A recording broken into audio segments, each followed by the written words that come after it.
আসসালামু আলাইকুম everyone, welcome back to my channel Meghla cooking world. আজকে আমি আপনাদের সাথে খুবই মজাদার একটি রেসিপি শেয়ার করব, আর সেটা হচ্ছে ঝাল চিতই পিঠা রেসিপি।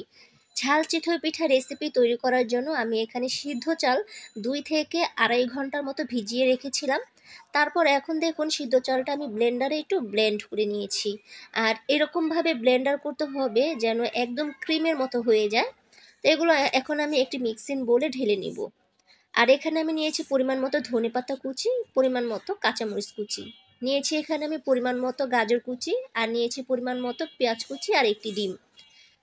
আচ্ছা, যেহেতু এটা ঝাল পিঠা, ঝালের পরিমাণটা আপনারা আপনাদের রুচি মতো দিবেন, যে যেমন ঝাল খেতে পছন্দ করেন। আমি একটু ঝালের পরিমাণটা বেশিই নিয়েছি এখানে। আমি এখানে প্রায় 7 থেকে 8টি কাঁচামরিচ নিয়েছি কুচি করে, আপনারা চাইলে আরও কাঁচামরিচ দিতে পারেন। তারপর দেখুন পেঁয়াজের উপরে পরিমাণ মতো লবণ, পরিমাণ মতন হলুদের গুঁড়ো দিয়ে পেঁয়াজটা এখন হাতের সাহায্যে মেখে নিব। তারপর এখন আমি এই তো কাঁচামরিচটাও নিয়ে নিলাম। কাঁচামরিচগুলো পেঁয়াজের সাথে খুব ভালো করে কষলে মেখে নিব, যাতে করে কাঁচামরিচের ঝালটা বের হয়ে যায়। আর এখানে দেখুন গাজরটাও কিন্তু খুব সুন্দর করে আমি মিহি কুচি করে নিয়েছি, গাজরটাও মেখে নিচ্ছি। এখন ধনে পাতাটাও মেখে নিব। আমি বলছি আপনাদেরকে আরেকটি কথা, এখন যেহেতু শীতকাল, এই শীতকালে কিন্তু নানান ধরনের সবজি পাওয়া যায়, তার সাথে কিন্তু পেঁয়াজ পাতাটা তো অবশ্যই আছে। আপনারা চাইলে এই ঝাল পিঠাতে পেঁয়াজ পাতাটাও দিতে পারেন, তাহলে কিন্তু ঝাল পিঠাটা খেতে আরও বেশি ভালো লাগবে। তো এই যে দেখুন আগে থেকে মেখে নেওয়া পেঁয়াজ, কাঁচামরিচ, ধনেপাতা এবং গাজর, এগুলো এখন আমি পিঠার বেটারের উপরে দিয়ে নিলাম। তারপর একটি ডিম ভেঙে দিয়ে নিলাম। ডিমটা চেষ্টা করবেন ফ্রিজ থেকে 1 ঘন্টা আগেই নামিয়ে রাখতে, এতে করে আরও ঝাল পিঠাটা খেতে ভালো লাগবে, পিঠাটাও ভালো হবে। তো সব কিছু দেখুন আমি হাতের সাহায্যে খুব ভালো করে বেটারের সাথে একটু মাখিয়ে নিচ্ছি। আমার একটু ঠান্ডা লেগেছে, যার কারণে কথা বলতে একটু অসুবিধা হচ্ছে। আর আপনাদের কাছে একটাই অনুরোধ, যারা এখন আমার চ্যানেলটি সাবস্ক্রাইব করেননি তারা প্লিজ দয়া করে আমার চ্যানেলটি সাবস্ক্রাইব করে দিয়ে আমার চ্যানেলের পাশেই থাকবেন। তো এই যে দেখুন এখন আমি বেটারের উপরে হালকা কুসুম গরম পানি দিয়ে নিচ্ছি।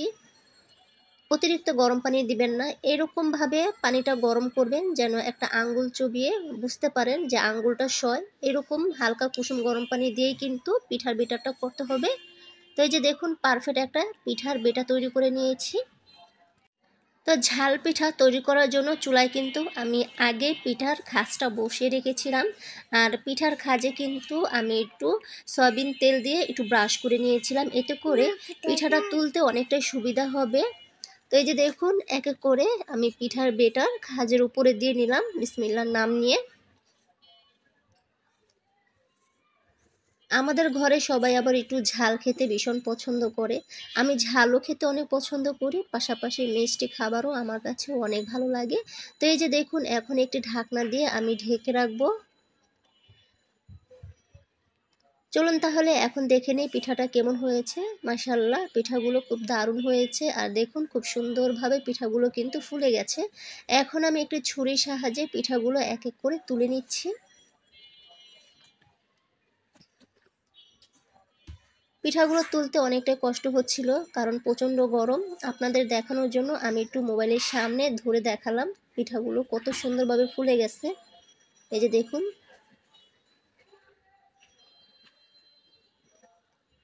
আপনারা কে কে বাসায় ঝাল চিতই পিঠা খেতে পছন্দ করেন অবশ্যই কমেন্ট করে জানাবেন। দেখুন পিঠার অপর সাইডটাও কিন্তু খুব সুন্দরভাবে ভাজা হয়েছে।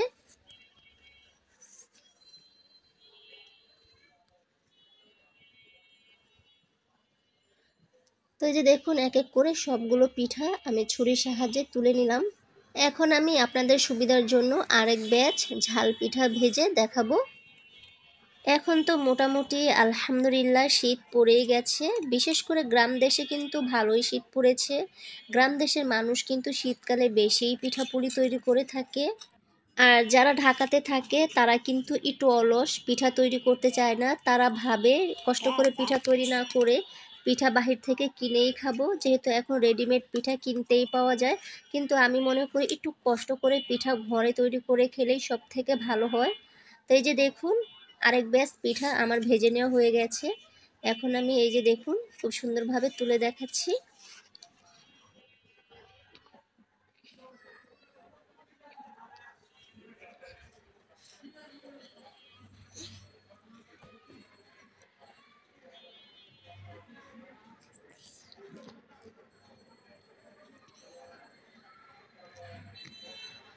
তো এই যে দেখুন আলহামদুলিল্লাহ একদম পারফেক্টভাবে তৈরি করে নিলাম আমি ঝাল চিতই পিঠা।